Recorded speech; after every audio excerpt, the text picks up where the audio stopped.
Сейфетдиновлар гаиләсенең кичке ашка җыелган чагы. Хуҗабикә Гүзәл ханым әле яңа гына эштән кайткан ире Маратны, кызлары Айназы, Алсу һәм улы Илдарны тәмле камыр ризыклары белән сыйларга җыена. Өстәл артында үзара дустаны җылы итеп аралашуга корылган әңгәмә алып барыла. Гаилә башлыгы балаларның көндәлек башкарган эшләре белән кызыксына. Шунда ук ул аларга үз киңәшләрен дә бирә. Гаилә дигән җылы учак янына җыелгач көндәлек мәшәкатьләр артта кала.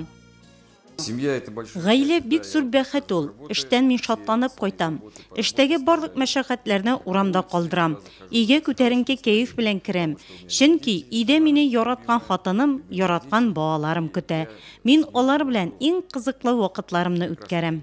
Женское счастье, прежде всего. Хатын-кыз бәхете ул иң беренче чиратта балаларның, якын кешеләреңнең сау-сәламәт булуы.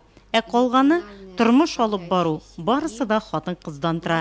Әгәр дә балалар сау-сәламәт икән, кайгырырга урын юк.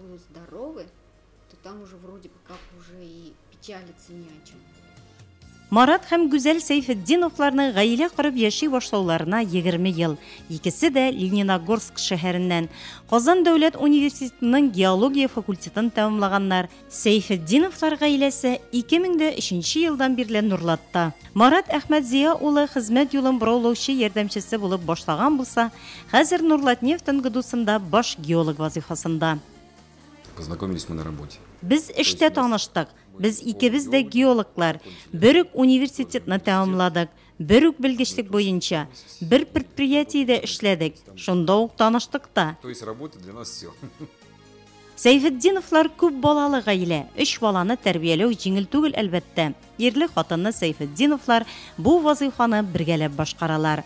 Гүзәл ханым кызлары Айназы һәм Алсуны хатын-кыз белергә тиешле барлык һөнәрләргә кичкенәдән үк өйрәтеп үстерә.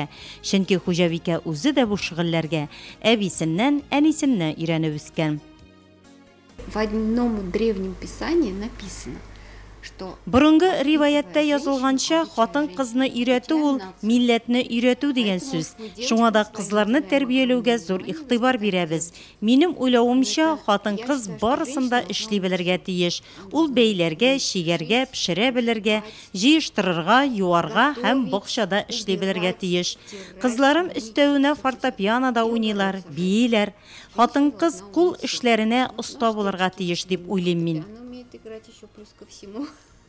Мамину и папину ж слово. Әти, әни сүзе гаиләдә балалар өчен иң мөһиме булырга тиеш. Шуңа да мин әйтсәм дә, әнисе эш кушса да, алар бер сүзсез тыңлыйлар.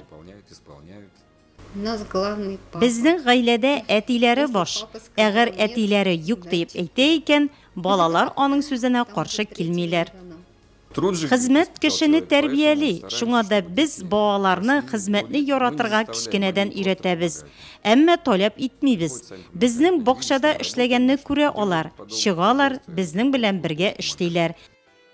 Сейфетдиновлар гаиләсендә төп принцип балаларда кичкенәдән үк хезмәткә мәхәббәт тәрбияләү.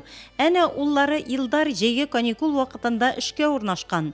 Кызлар күбрәк әни янында булса, Илдар әтисе янында. Гаилә башлыгы улы өчен дус та, киңәшче дә. Отец это лучший Әти друг. минем өчен иң якын дус, әни киңәшче. Һәр эшемдә үз киңәшен бирә.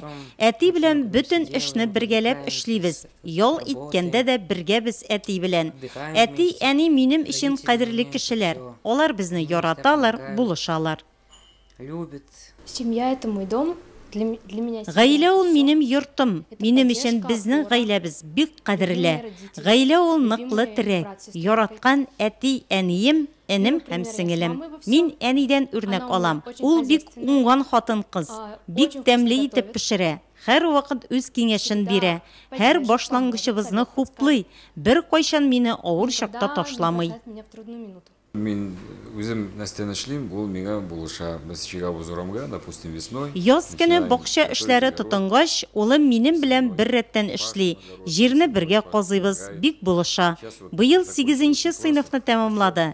Җәйге каникул вакытында эшкә урнашты. Әзрәк үзе өчен акча эшләп аласы килде. Получил первую зарплату, принес, отдал маме.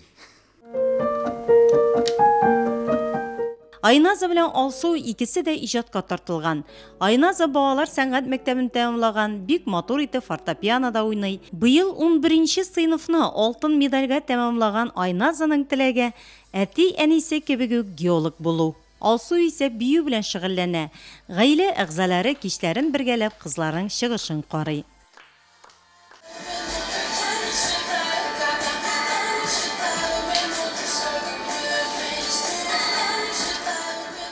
Начала заниматься с Мин детского балалар сада, бакчасыннан ук шөгыльләнә башладым. Алдан хорда җырладым.